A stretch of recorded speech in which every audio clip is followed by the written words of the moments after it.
Kailangan natin ng Chinese tofu, 300 grams, dalawa. Daon ng sibuyas, spring onion. Chinese spices at corn flour. Yan, kahit anong brand ng ham and carrots na rin. So, durugin mabuti ang Chinese tofu, katulad nito. At i-add mo na ang carrots. Isunod mo na rin syempre yung hiniwa-hiwa mong ham.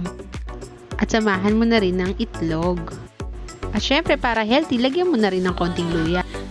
Ayun, isang kutsaritang asin. Isang kutsaritang paminta. So, ang gamit ko ay white pepper. Gumamit na rin ako ng Chinese spice na ngoyong at nutmeg. Yan, effortan mo, halu-haluin hanggat kaya mo. Para syempre, with love, di ba? At kung nahalo mo na mabuti, lagyan mo ng 2 kutsarang soy sauce. At ilagay mo na rin ang kinchay at ang spring onion. Tsaka natin ilagay ang corn flour. I-mix mabuti. Lagyan mo na rin ng 2 kutsarang mantika.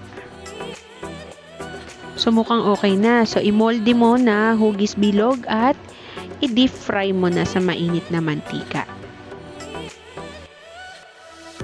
Ayan na, hindi na ako nag-gloves.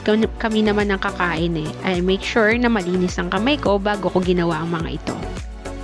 So, pag medyo brown na siya, meaning luto na siya, pwede nang hanguin at ilagay sa magandang lalagyan. Ikaw na rin mamili ng dip mo. Ang available lang na dip eh, ito kaya pwede na to. So, kahit anong dip yung sa tingin yung ma-enjoy ng mga family at ng mga anak nyo.